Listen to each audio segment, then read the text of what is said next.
So I'm here with Ariel, and she's been telling me that she fled the Soviet Union to come here to America. And a lot of people here seem to think that that ideology works, and socialism and communism works. So we're gonna let Ariel tell you guys why she fled the communist area of Soviet Union to come to America. From someone who, I haven't been there, so I can't speak on it, but she has. So let's hear her words. We came to the United States as political refugees, officially political refugees, from Soviet Union 33 years ago. We had to fight with the KGB for almost 8 years to let us out. And the only person who saved us was Ronald Reagan, because he pressured, at that time, Gorbachev, to let us out. The reason we wanted to leave was because we were super disgusted and felt in fear of our life and freedom if we said anything that was opposing Communist Party ideology. We have family members and friends who we knew were sent to exiles, in particular my father, who read wrong books. And he was sent away 12 hours by train north of where we live and lost his career and everything just because he read wrong books. He didn't write them, he did not distribute them, he only read them. Everything was under control in Soviet Union. Where you live, where you go to school, where you work, everything was under control, and it doesn't matter what you want.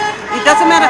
And everybody, every week where you work or go to school, you had the political indoctrination sessions where you had to recite back the communist ideology and supposedly the news, which was not the news, that they were putting out. The whole system was oppression, and we also knew people who, there were about 60 million of people, Soviet citizens, who died due to the policies of communist country. All the camps, all the concentration camps, and the Siberia, the labor camps where people were starved to death and frozen to death. Those were all because of communism. Communism does it everywhere. There is a book that's called The Black Book of Communism, and it documents what happened in every country. And there are different cultures. You know, Russian culture is different from Chinese culture. Cuban culture is different from everything else. German culture is different. Everywhere communism existed, it ended the same way. Mass murder, starvation, destruction of everything, and the only ones that live well are the ones at the very top, and I mean very top.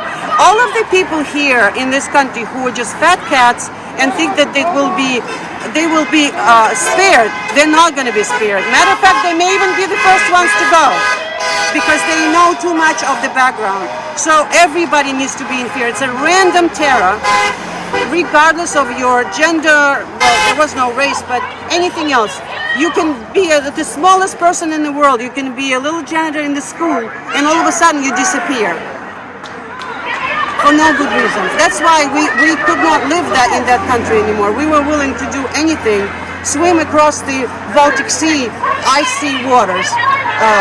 We couldn't do it physically, but we would be willing to if we were physically able to. I can't. So it's a nightmare for everybody. Nobody wins except for the very, very few at the top. And they're going to see it. If they take power, believe me, and it doesn't take long. It doesn't take long. It will be a few months and it will start rolling. So and now I have another question for you. Were you done? I'm sorry. No, that's okay. I'm not done, but it's so much I can tell you. No, okay, just give you a couple of examples as far as the medicine. People are advocating for communist-style medical care. Let me tell you something. I had an appendectomy, you know, the appendix removed? Appendectomy, you know what appendectomy is? When they move you up, so they open your stomach, well, not laparoscopically, because this is many, many, many moons ago, 40 years ago. I had no anesthesia, okay? I had no anesthesia because I was not at that top. And I didn't know better. I was 18 years old. I have never had a dental shot until I came to this country, okay? Those are just small examples. My mother needed a very simple cardiac medication. It wasn't available. So the problem is, it's not people think, oh, this will be expensive, that will be. No, when there's empty shelves, shining like stainless steel shining, clean, that's when things get. I couldn't buy winter boots we lived in a very cold area. I couldn't buy winter boots because they weren't available, because I had no connections. I was a regular person. Things like that. So when the people need to think about everyday life even. That's a scary part that follows. First, it starts with the terror, re-education camps, and then it goes. It's very simple. Honestly, I could set it up today. Honest.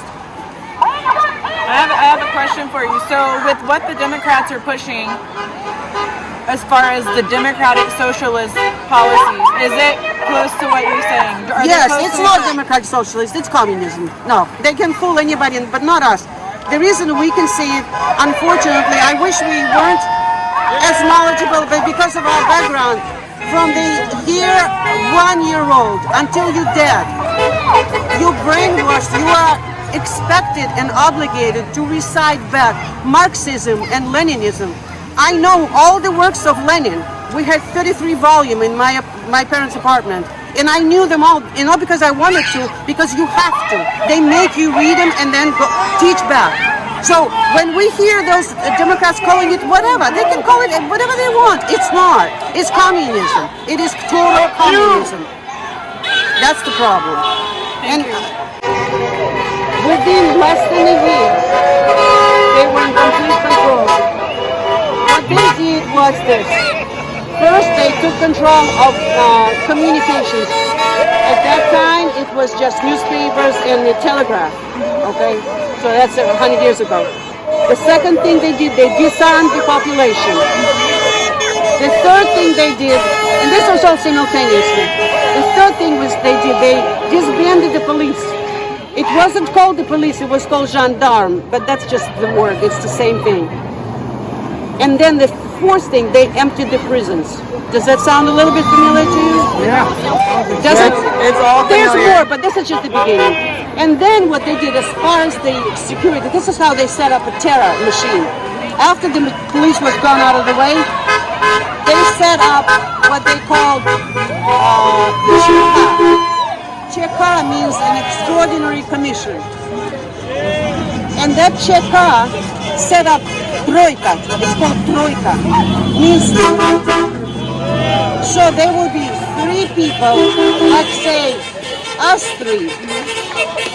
We would be going house to house, apartment to apartment. We are the only ones armed. We'd be pulling them out, pulling her out. Okay, let go. Pulling him out. Randomly, no reason, no explanation, no anything. So people get terrorized, and then they set up famine, where millions of people died.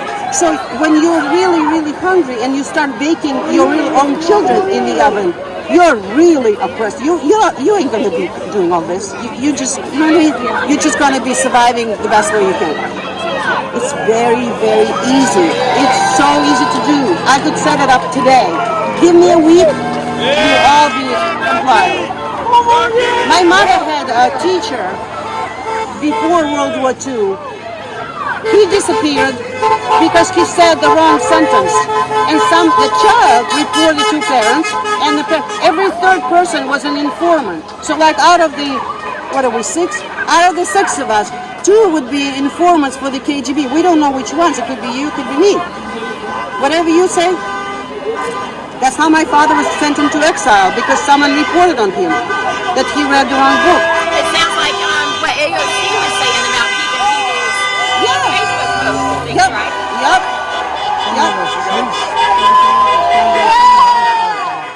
So, in regards to what you were saying about sort of like a lockdown situation over there, is that reminiscent of what's going on with the COVID-19 lockdowns?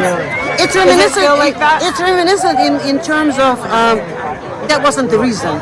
You know what I mean? Like they gave, there was no pandemic like this. There were other reasons. They would just say curfew, 6 p.m. to 8 a.m. or something, or they would just the way they set up the famine, for example, they would water up big territories and set the blog posts so that you couldn't get in and out.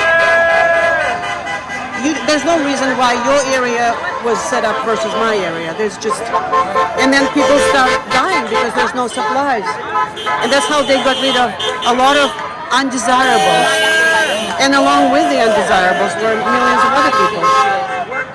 So yeah, it's very reminiscent when they dictate every step you take. Every step. You have to wear the mask, and you have to. We you can't did, talk to each other. we didn't have, it was not a mask issue because, it's a different No, but I'm thing. saying like them forcing us to wear masks. Oh yeah, absolutely. Everything was controlled. Everything. It's like, for example, you live. Let's say you live in Buckhead, and you want to move to Alpharetta. No, you have to get permission from the government. Not only do you have to get their permission, but you also have to find that exchange, that swap, who you want to swap with. Like, say you want to swap with me. Like, say I do like your apartment, you like mine, but because they're both government owned, we don't own anything. There was no private property other than your, clothes. They can say no, and there's no, like when I remember the KGB guy, when I was one of my visits to inquire why are they not letting us leave the country, he said, we never explained, we don't explain, and we will not explain, and you better go learn how to ski. Meaning, if you keep doing it, you're going to be in, where. And I knew how to ski, so that wasn't an issue. It's terrible. It's a terrible, terrible thing. And when we knew people who lived through World War II. Well, my parents did, and our grandparents did. But even others in the surrounding, they went through so much for nothing because it was set up by the Soviet government, best friends with Hitler. They were best buddies. Okay, so don't let anybody deceive you. Stalin and Hitler, best buddies. Just like Biden and Ku Klux Klan Grand Wizard, whatever his name, Bird. Okay, best buddies. But this was even more sinister, Stalin and Hitler, because they divided Europe under the table, and then they decided who does what, who gets what. And by the way, do you know something? Here's a piece of information that nobody usually knows. And I don't blame you all because people from Europe may, but not in America. Do you know who invented concentration camps? You probably think it was Nazi Germany. More natural, right? No, it was communist Russia.